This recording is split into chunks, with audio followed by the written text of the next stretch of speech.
নমস্কার বন্ধুরা, সাধনা kitchen with village ফুডে আপনাদের স্বাগত জানাই। বন্ধুরা, আজ তৈরি করব ইঁচড়ের তরকারি। নিরামিষ এই ইঁচড়ের তরকারিটা এইভাবে রান্না করলে স্বাদ হবে অসাধারণ। আর রুটি, পরোটা, ভাত সবকিছুর সাথে কিন্তু খেতে খুব ভালো লাগবে। আসুন রেসিপিটা তৈরি করে নিই। এখানে একটা ইঁচড় নিয়ে নিয়েছি। ইঁচড়টাকে আমি এখন কেটে নেব। ইঁচড়টা কাটার আগে হাতে নিয়ে নেব একটু সর্ষের তেল। বটিতে একটু সর্ষের তেল লাগিয়ে নেব, আর হাতেও সর্ষের তেলটা লাগিয়ে নেব। এবার ইঁচড়টাকে কেটে নেব।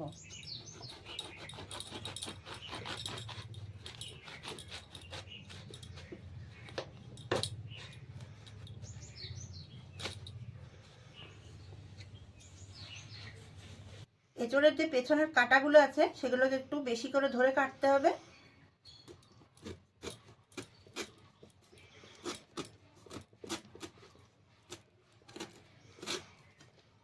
দেখুন, এইভাবে ধরে ধরে কেটে নিতে হবে। এরকম যদি কেটে যায়, এই ধার ধার অংশগুলো কিন্তু রাখা যাবে না, আর কিন্তু খেতে ভালো লাগবে না।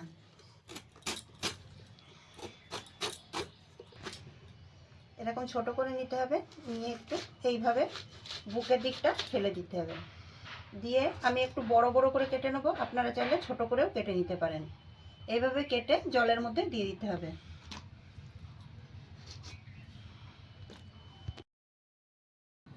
কাঁঠালগুলোকে কেটে নিয়েছি, এবার কাঁঠালটাকে আমি সেদ্ধ করে নেব। আমি ধরিয়ে দিয়েছি, আর কাঁঠাল কেটে আমি যে জলের মধ্যে রেখেছিলাম সেই জল শুদ্ধ একবারে কাঁঠালটা বসিয়ে দেব।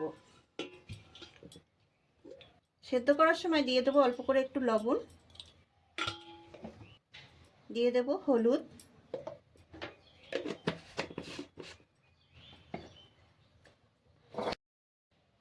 কিছু সময় ঢাকা দিয়ে সেদ্ধ হতে দেব। ঢাকনাটাকে তুলে নেব।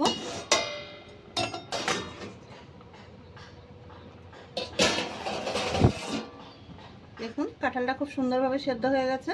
এবার নামিয়ে নেব।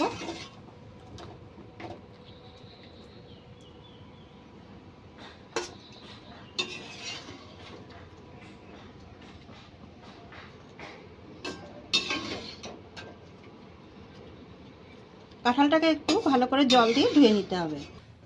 গ্যাসের উপর একটা কড়াই বসিয়ে দিয়েছি। ইঁচড়টা রান্না করার জন্য আমি কিছু ভাজা মশলা তৈরি করে নেব। এখানে আমি দিয়ে দিচ্ছি ধনে আর কয়েকটা শুকনো লঙ্কা। এত মশলা লাগবে না, কিন্তু আমি একটু বেশি করে রাখছি। এর মধ্যে দিয়ে দেব গোটা গরম মশলা, দারচিনি, লবঙ্গ আর এলাচ। এগুলোকে একটু ভালো করে নেড়েচেড়ে ভেজে নিতে হবে।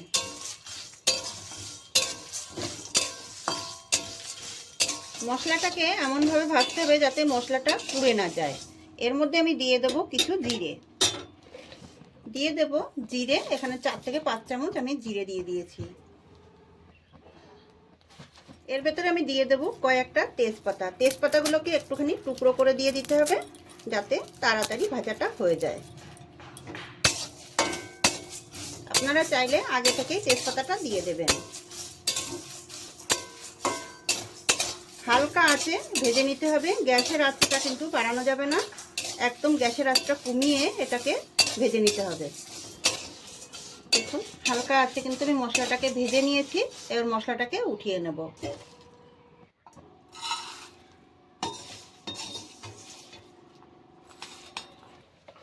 গ্যাসের আঁচটা বাড়িয়ে দিয়েছি, দিয়ে দেব সর্ষের তেল। অল্প করে সর্ষের তেলটা দেব। পেঁয়াজগুলোকে ভেজে নেব। এখানে দিয়ে দিয়েছি পেঁয়াজ, আর দিয়ে দিয়েছি আদা রসুন। নেড়ে চেড়ে ভেজে নিতে হবে।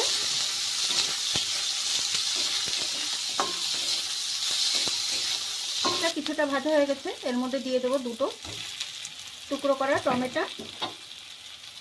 টমেটোটাকেও ভালো করে ভেজে নিতে হবে।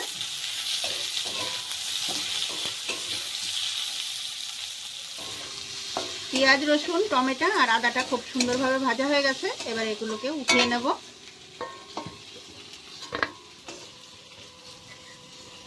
একটা প্লেটে উঠিয়ে কিছু সময় ঠান্ডা হতে দেব।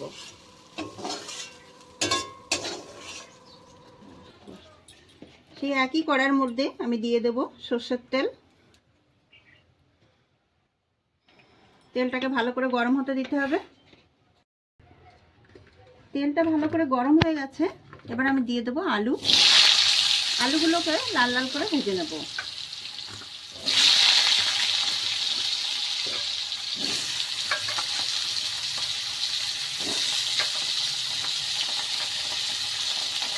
আলুর ভেতরে দিয়ে দেবো অল্প করে লবণ।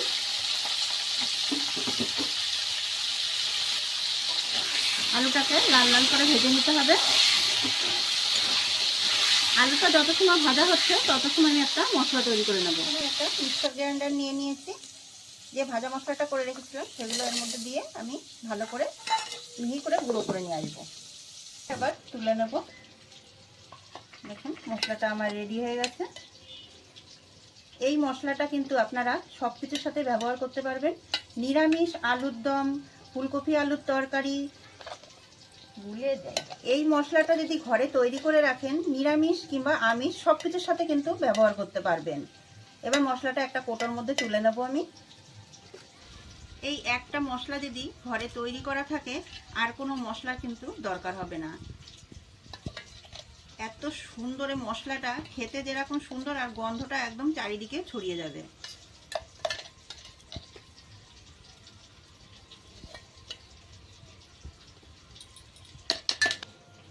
যে মিক্সারের মধ্যে আমি গুঁড়ো মশলাটা তৈরি করেছিলাম তার ভেতরেই এই মশলাগুলো আমি তৈরি করে নিয়ে আসবো। এবার আমি ঢাকনা দিয়ে এটাকে পেস্টটা তৈরি করে নিয়ে আসবো। আলুটাকে লাল লাল করে ভেজে নিয়েছি, এবার আলুটা তুলে নেব।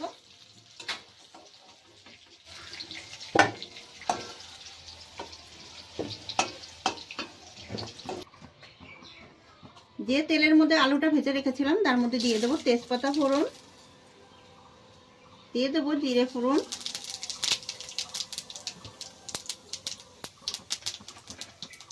যে পেঁয়াজ রসুন আদা আর টমেটোটা পেস্ট করে রেখেছিলাম সেটাকে দিয়ে দেবো। একটুখানি জল দিয়ে দেবো যাতে মশলাটা ভালো করে ভাজা হয়।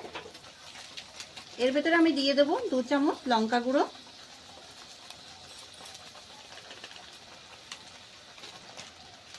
দিয়ে দেবো 1 চামচ মতো ধনে গুঁড়ো,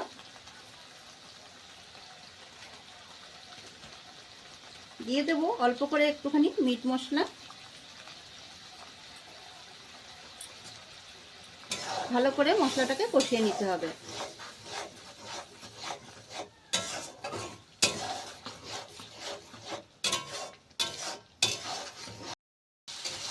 যত সময় মশলাটা দিয়ে তেল না ছাড়বে তত সময় কিন্তু এই মশলাটা কষায় নিতে হবে। মশলাটা খুব সুন্দরভাবে ভাজা হয়ে গেছে আর মশলাটা দিয়ে তেল ছেড়ে দিয়েছে। এখন আমি দিয়ে দেবো এর ভেতরে আলু। যে আলুটা আগে থেকে ভেজে রেখেছিলাম আলুটা দিয়ে দেবো, দিয়ে দেবো ইঁচড়। এবার এটাকে ভালো করে কষিয়ে নিতে হবে।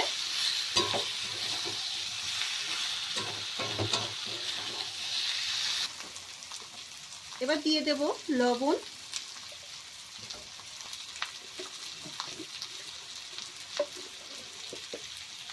দিয়ে দেব পরিমাণ মতো হলুদ গুঁড়ো, অল্প সামান্য একটুখানি জল দেব, ভালো করে কষিয়ে নেব।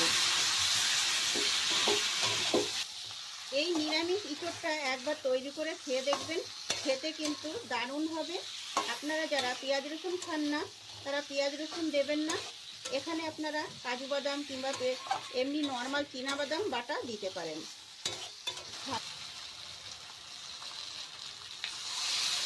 অল্প পরিমাণে আমি জলটা দেব, অনেক বেশি দেব না, যেহেতু আমার ইঁচড়টাও গলে গেছে আর আলুটাও সুন্দরভাবে গলে গেছে। কিছু সময় ফুটে উঠতে দিতে হবে।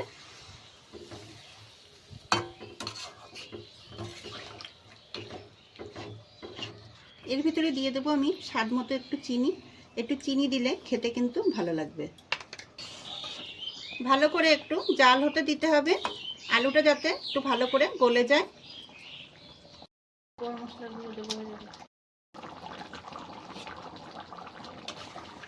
দেখুন তৈরি হয়ে গেছে আমার ইঁচড়টা, কত সুন্দর হয়েছে। এবার এর মধ্যে দিয়ে দেবো যে মশলাটা আমি তৈরি করে রেখেছিলাম সেই মশলা।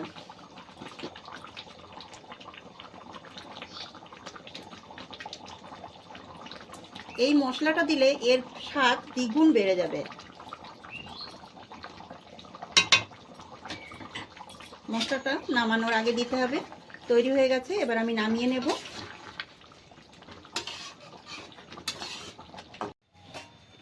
এঁচড়টাকে আমি এবার ঢেলে নেব।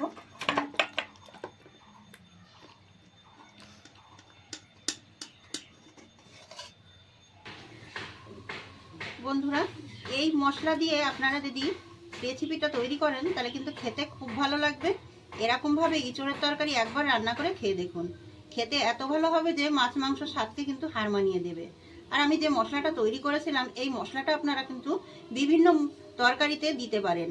আমিষ বলেন নিরামিষ সব কিছুতেই কিন্তু এই মশলাটা দেওয়া যাবে। বন্ধুরা, রেসিপিটা যদি ভালো লাগে লাইক কমেন্ট শেয়ার করবেন, সাবস্ক্রাইব করে পাশে থাকবেন। ভালো থাকবেন, সুস্থ থাকবেন। দেখা হবে পরবর্তী ভিডিওতে নতুন রেসিপি নিয়ে।